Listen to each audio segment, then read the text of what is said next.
Hope y'all are having a great week out there. Happy New Year, Chinese New Year, Lunar New Year. Lots of good energy moving in and opportunities for us to do some contemplating as how we want to proceed, how we want to move forward. And we're going to talk about that based on one of my favorite quotes. This quote's been around a long time, maybe 30 years. It was written by Marianne Williamson in her first book, A Return to Love, back in the early 90s. So long time ago, right?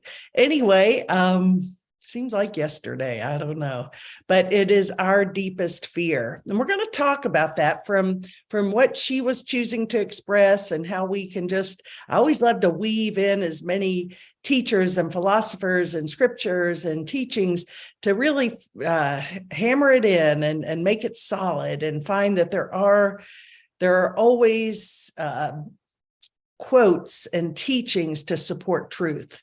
And that's my goal, is to just seek the truth from all areas and integrate them and make it even not only more understandable at a mental level, but also integrated into our body.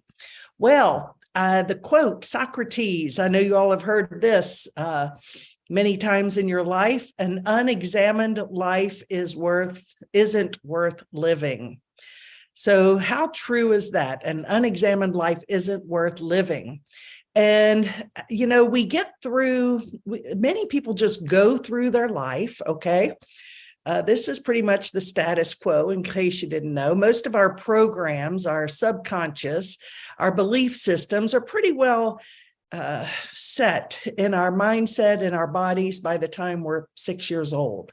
So those programs that we pick up very early are embedded into the deepest part of our being. Now, most people will go their entire life without questioning. It's just, that's in my genes. That's what my grandmother did. That's what my mother did. That's what my father did. Well, that's what they taught me at school. That's what the church says. That's what the Bible says. That's what the Quran says. That's what the Course in Miracles says. Whatever these belief systems are. It's all of these programs really are deeply embedded, like I said, by the time we're 6 years old. And generally what happens is majority of people go through their entire life just taking it as status quo. And well, this is just the way it is. And we cling to those and we fight for them and we value those and we give them all this meaning and we protect them. And I'm just asking you to consider that quote again: an unexamined life isn't worth living. So we're going to examine what serves us and what doesn't, and how we can let go of those thought systems, beliefs, question every thought, belief that we have. The Course in Miracles is a course in training us to do that. It says that we need to question every belief and value that we hold because it's based in fear, it's based in the past, and it's not true. So if we want to awaken from this dream, then we need to really question all these, examine every thought, question every belief, and see where we remain stuck. What doesn't serve our ascension process? Well, this past, actually, we're in the midst of it. We're continuing it today. It's been wonderful. Rob Wergen, some of you may know Rob, some of you might not, but Rob he doesn't like to be called a healer, but he is definitely a conduit for elevated consciousness, for healing consciousness. And I met Rob, 7-8 years ago. He was living in this area, Asheville area at the time, and he was presenting a lot of events in the area. And he actually did a weekly event for a while at our Namaste Center. So I had an opportunity to get to know Rob. He also gave a great talk and experiential event at the Coptic conference that we co-sponsored that year. And he was remarkable. He has definitely got a presence that allows everybody's greatest degree of healing and love to come forward and just melts away the fear. And so I hadn't really been in touch with Rob for a few years. And I got an email and I knew he was having an immersion weekend this weekend. It was virtual, is virtual. It's still going on. We're picking it up this afternoon. And so I said, Ellen, you want to do this? And because there's some stuff we want to clear out, we're examining our life. And it's like, well, this isn't serving me. And we want to live to our fullest potential, and we want to feel good, and we want to be as light and loving as we possibly can. And this seemed like synchronicity. And we said, yeah, let's sign up. So we've thoroughly enjoyed it. It's been pretty deep work. It's exhausting. It's very cool. So he gives us some great teachings. Devon is another gal who is a science of mind practitioner. She's a co-facilitator with him. She's very powerful herself.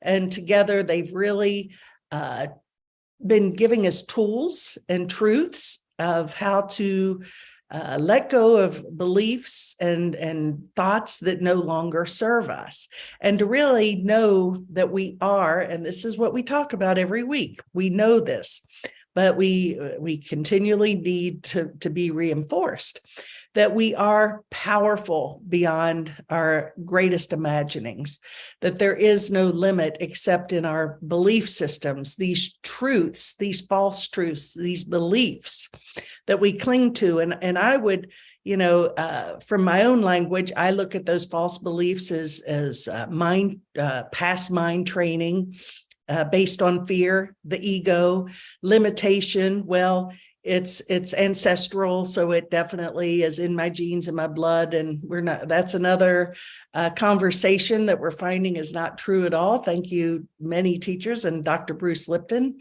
We're not a victim of our genes at all.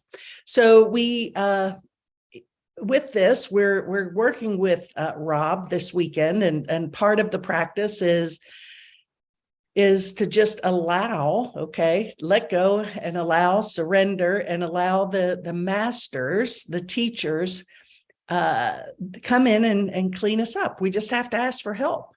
And he sort of facilitates the process. He has an ability to see with pure vision. We talk about this a lot. Jesus' ability to heal was made possible because he had such perfect and clear vision. He was able to just see the truth rather than the belief systems and the false truths. So with that, he identified so strongly with the light, with the truth, that everything else disappeared. There's many teachings that support that. It is definitely a means of healing that is true. And we just have to, do we believe it? Damn it, do we believe it, right? So we can let go of our programming, and we can plug into divine truth, divine love. And I love this because divine love, our ministry, Alliance of Divine Love. What is divine love? It's the totality of love. It's non-dualistic. It's all-encompassing. It's agape love. It's divine, and it's there for the asking. We just have to let go. Well, we've also become reacquainted with the teachings of Dr. Christiane Northrup. We've been doing lots of fun stuff here at the house. I got a new, we have a treadmill, I got a rowing machine, we have a trampoline, got a tower garden. So our garage is like a haven for healing and feeling good. And we watch videos and listen to people and lots, and you'll be hearing more and more in the future. But today, Christiane Northrup has so many wonderful things. She's she's not retired. She's a physician, OBGYN. And when she opens up every one of her videos, her talks, she says, I'm Dr. Christiane Northrup, and I am an OBGYN physician and authority on everything that can go right with your body. So I love that affirmation, that confirmation. She's an authority on everything that can go right with your body. Well, so often, those belief systems, those fear-based belief systems keep us recycling the fear and the belief that this can cause this. This symptom means that this is the truth. And so we're so programmed by fear that we allow the external thought systems and programs to dictate our beliefs. And that's a very limiting place to be. So I like this. Focus on everything that can go right with our bodies, with our minds, with our relationships, with our finances, with our life in all ways. So yes, Christine, you are an authority on everything that can go right with our bodies. I'm excited because I'm actually going to be seeing her this week with George Lewis. They're doing a presentation in Asheville, and really looking forward to hearing what they have to say. They're talking about the future of medicine, which I find very exciting, because I know that we're on the cusp and the verge of something huge and powerful in many ways.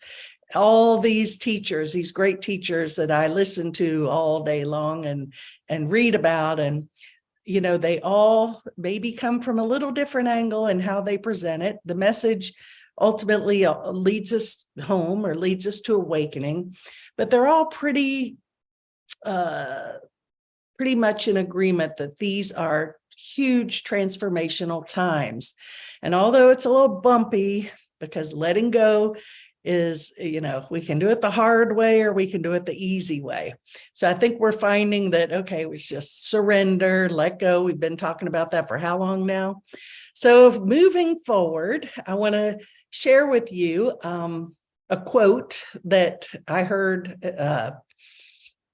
from, as I said, Marianne Williamson back in the early 90s when I read her book, A Return to Love. Had a wonderful opportunity to get to work with and know Marianne for many years, and she's an awesome person, truly awesome person, so many ways, which just trust me on that one, she is. Anyway, but this quote has been shared by all walks of life, all religions, belief systems. I hear it in the strangest places, our deepest fear. And I think that the reason it's become so popular and so widespread is because it's a universal message that speaks to our hearts. So I'm going to read it to you. It'll just take a minute or so. And if you've heard it, just close your eyes and listen again. And if you haven't heard it, close your eyes and listen, and just take it into your heart. Take a deep breath and just see how this speaks to you. Our deepest fear is not that we are inadequate. Our deepest fear is that we are powerful beyond measure. It is our light, not our darkness, that most frightens us. We ask ourselves, who am I to be brilliant, gorgeous, talented, fabulous? Actually, who are you not to be? You are a child of God. Your playing small does not serve the world. There is nothing enlightened about shrinking so other people won't feel insecure around you. We are all meant to shine as children do. We were born to make manifest the glory of God that is within us. It's not just in some of us, it's in everyone. And as we let our own light shine, we unconsciously give other people permission to do the same.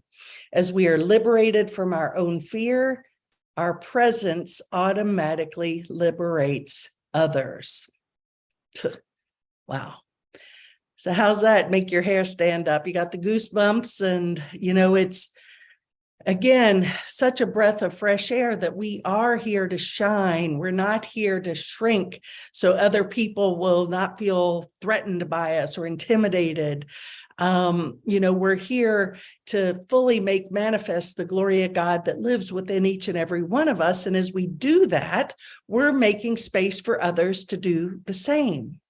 Now, I'm going to tell you a little story. I contemplated whether I was going to share this, but I share it not from a poor me perspective by any means, because I'm understanding from from my own contemplation, examination, is that everything that happens, another Christiane Northrup, it's not happening to me, it's happening for me.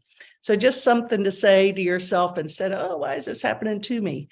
Say, this is happening for me. What lesson is here? So I really get this because I've seen patterns of situations that have happened over the years, and I've examined those and chosen to find resolution and peace and forgiveness, and know that they were actually a blessing, not something that was a negative situation. So I share this as an opportunity for us all to let go of past hurts, whatever it is, and anything that's not allowed us to really fully shine and be present. So anyway, when I was 7 years old, I'm not going to bore you with my whole life story, but I was introduced to golf, fell in love with it. I'm going to give you the Reader's Digest. It was my passion, my love, my life. I was competing in tournaments at 11, 12 years old, and nationally at 13, and played in college, played professionally, and then got into teaching, which really was what I think all this led me to. I really loved teaching golf. And I used to teach in Florida and New York. 5 months in Florida, 5 months in New York. It was a great gig. Loved it. Everything was just working. I was like, dang, I'm literally doing what I love, and the universe is totally supporting me in it. And I didn't know that at the time. I was just like following my heart, just really putting my focus on what I loved. Well, in the midst of that, 7 years old, 1961, I was born, so do the math, mid-80s, early 80s, probably, I began to explore other aspects of spirituality and became interested in that, and became dedicated and devoted to a more universal path. Got introduced to A Course in Miracles, and that really spoke to me, and followed those lessons. By golly, I did them, I followed them, and I believed in them, and I was doing what they said, and I just knew, well, if I do this, it's going to be good. And it was good, because I didn't have any expectation of it not to be anything but good. And then I used to go to these classes, spirituality classes, astral traveling. I don't know if y'all know what that is, but it's sort of when we leave our body, we leave our bodies, where our bodies are still here, but we can travel in the astral planes. And so I thought, oh, that'd be cool. Let's try that. And took a class on that, bought a cassette tape. That was how far back it was. Listened to that and immediately, yep, got this down. Why? People find it very hard that's so spiritually advanced to be able to do that. Again, how did I do that? Because I expected to. I was like, well, the teacher said that we can do this, and the tape, here's the instructions, and by golly, I did it. So I had so much faith and confidence. I was living by principles. I trusted everything I read. I was definitely a Pollyanna. I remember there was a crotchety member at one of the clubs where I taught, and he would be talking about someone negatively, and I'd say, oh, they're not so bad, he goes, you don't know them. And I'm like, well, what I know, they're good. And so he would get so, pissed when I would just say, no, I think they're nice or whatever. Didn't like that.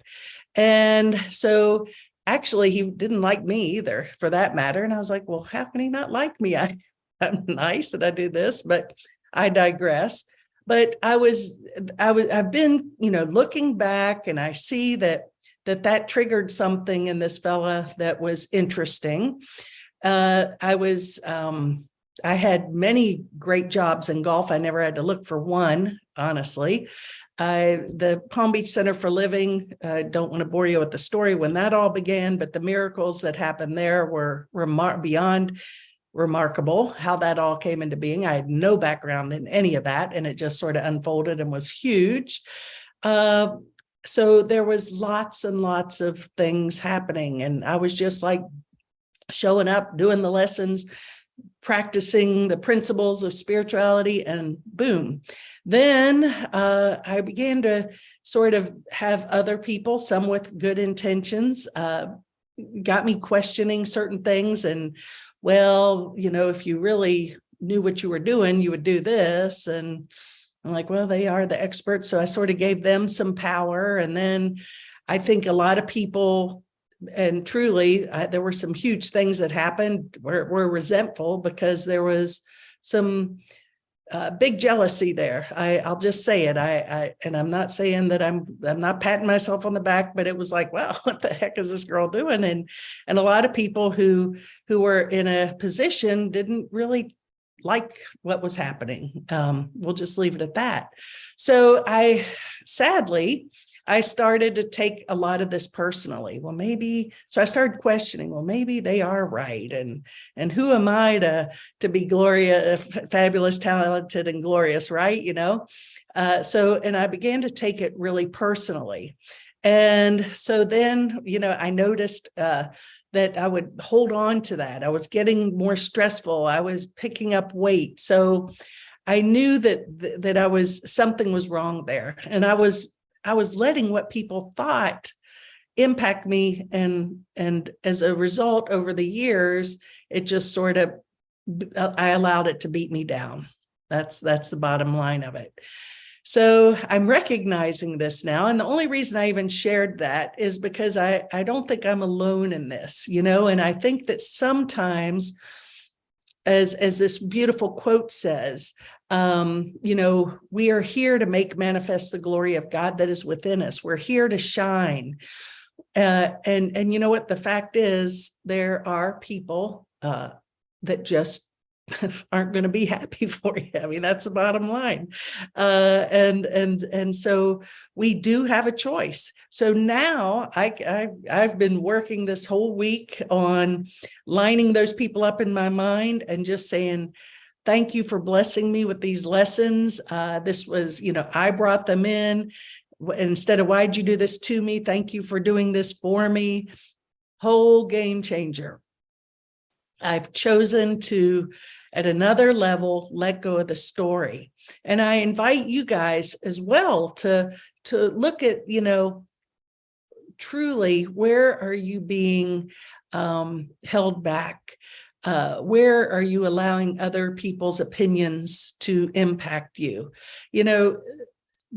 Being good and enlightened and kind and Pollyanna isn't going to get you all the friends in the world. Some people are just not going to like you. That's the bottom line. But don't let that be a deterrent to you choosing to live in love and the light. Bless everybody. Take responsibility for everything. Challenge those old beliefs. Release the fear. Choose the divine mind, the divine love to guide us, those beliefs. So again, we were born to make manifest the glory of God that shines within us, not just in some of us, in everyone. As we let our own light shine, we unconsciously give others permission to do the same. And as we are liberated from our own fear, our presence automatically liberates others. So, going back to today being the Lunar New Year, between last night and today. Today is Chinese New Year, the year of the rabbit. So it's a time for us to go deep and reflect and let go and set, healthy boundaries and bless everybody and let go of all that heavy stuff, because it's pretty unanimous that moving forward, we have a choice. It's a clean palette.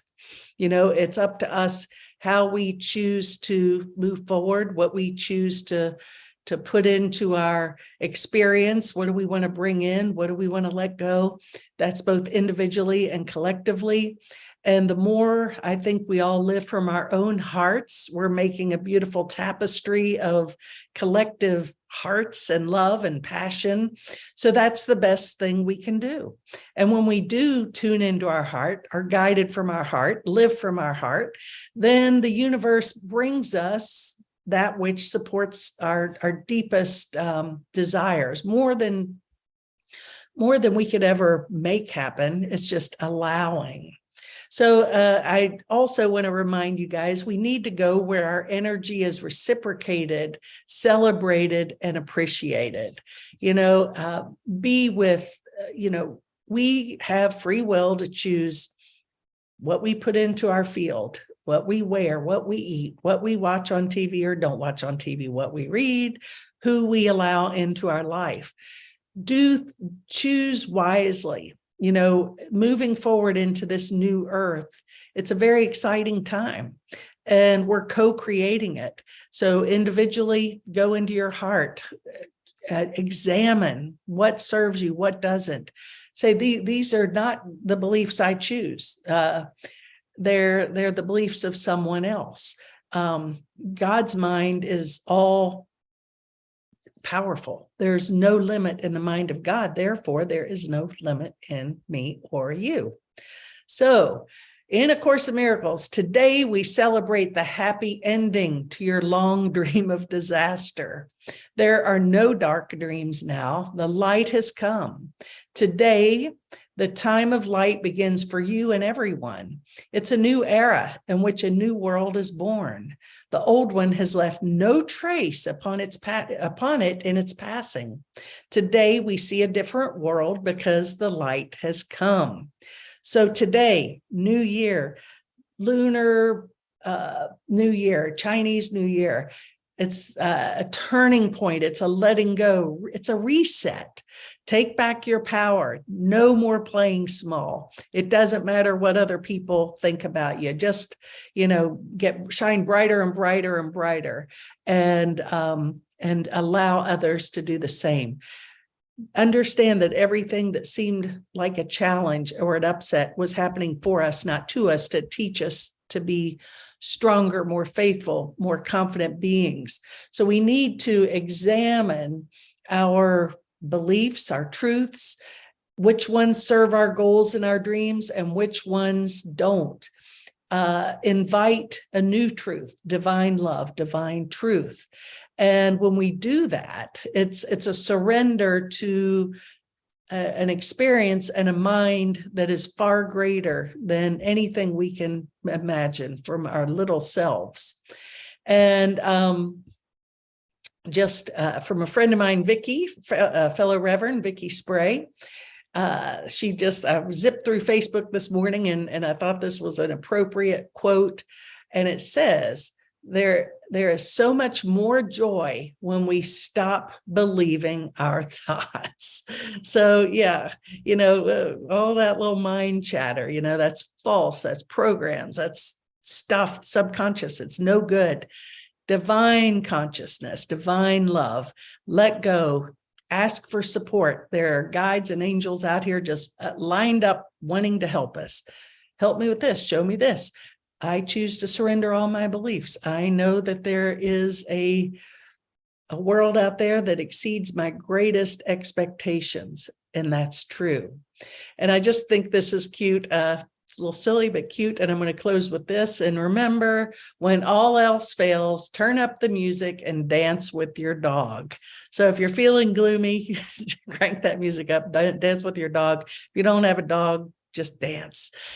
We're here to be in joy and happiness and in love in all we do. It's a new day. Happy New Year. Remember, this world is ours for the asking. Let's co-create one where love wins, where joy is our every moment experience, and dance with your dog. Namaste, everybody. Thank you.